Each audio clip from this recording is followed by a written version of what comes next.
السلام عليكم ورحمة الله تعالى وبركاته. بسم الله الحمد لله الصلاة والسلام على رسول الله وعلى آله وصحبه أجمعين أما بعد.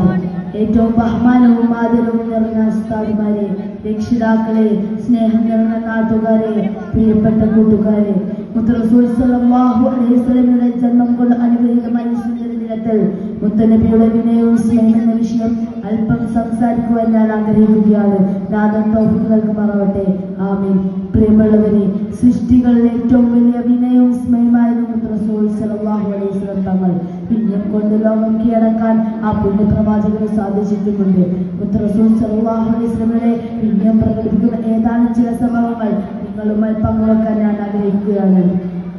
പല വേളകളിലും കാലിൽ നീരു കെട്ടി വീർക്കുന്നത് വരെ രാത്രി നിസ്കാരം നിർവഹിക്കുന്നത് കണ്ടപ്പോൾ ഒരിക്കൽ ആയിഷ ബീവി റളിയല്ലാഹു അൻഹ ചോദിക്കുകയാണ്, നബിയേ, അങ്ങക്ക് മുൻകഴിഞ്ഞതും വരാനിരിക്കുന്നതുമായ മുഴുവൻ പാപങ്ങളും അല്ലാഹു സുബ്ഹാനഹു വ തആല പുറത്തു തന്നിട്ടും പിന്നെ എന്തിനാണ് ഈ പ്രയാസപ്പെടുന്നതെന്ന് ചോദിച്ചപ്പോൾ റസൂൽ സ്വല്ലല്ലാഹു അലൈഹി വസല്ലം പറയുകയാണ്, അഫലാ അകൂനു അബദൻ ശകൂറ, ഞാൻ നന്ദിയുള്ള അടിമയാകില്ലേ ആയിഷ എന്നായിരുന്നു. തീർന്നില്ല, ബദറിലേക്കുള്ള യാത്രാവേളയിൽ ഒരൊട്ടകം മാത്രമായിരുന്നു 3 പേർക്കുള്ള ഏക ആശയം. തിരുനബി സല്ലല്ലാഹു അലൈഹി വസല്ലം, അലി റളിയല്ലാഹു അൻഹു, മർസദ് റളിയല്ലാഹു അൻഹു മാറി മാറി സഞ്ചരിക്കാനായിരുന്നു തീരുമാനം. തന്റെ ഊഴം എത്തിയപ്പോൾ ഇരു സഹാബികളും പറഞ്ഞു, നബിയേ, ഞങ്ങളുടെ ഊഴവും അങ്ങ് ഒട്ടകപ്പുറത്തിരിക്കുന്നതാണ് ഞങ്ങൾക്ക് ഇഷ്ടം. അന്നേരം റസൂൽ സല്ലല്ലാഹു അലൈഹി വസല്ലം പറയുകയാണ്, ഞാൻ നിങ്ങളെക്കാൾ ആരോഗ്യവാനാണ്, മാത്രമല്ല നിങ്ങളെ പോലെ റബ്ബിന്റെ കൂലി ഞാനും ആഗ്രഹിക്കുന്നു.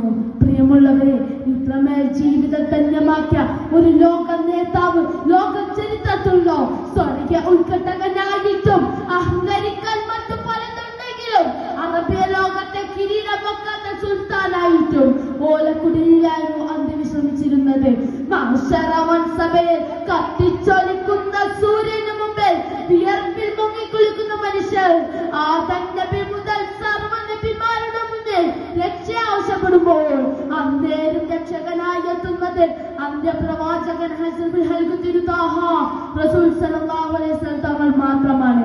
അവസാനം ലോകത്തോട്ട് വിട പറയുന്ന സമയത്ത് പോലും ഉമ്മത്തി ഉമ്മത്തി എന്ന് മന്ത്രിച്ചു പറഞ്ഞ റസൂൽ സല്ലല്ലാഹു അലൈഹി വസല്ലം നാം ഓരോരുത്തരും എത്രമാത്രം സ്നേഹിക്കണം. റസൂൽ സല്ലല്ലാഹു അലൈഹി വസല്ലമയുടെ പേരിൽ നിരവധി സ്വലാത്തുകൾ ചൊല്ലാൻ അല്ലാഹു നമുക്ക് തൗഫീഖ് നൽകുമാറാവട്ടെ.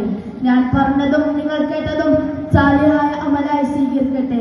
ഞാൻ ഇനി കുറച്ച് പ്രസംഗം അവസാനിപ്പിക്കുന്നു. വഹദുവാന വൽഹംദുലില്ലാഹി റബ്ബിൽ ആലമീൻ. അസ്സലാമു അലൈക്കും വറഹ്മത്തുള്ളാഹി വബറകാതുഹു.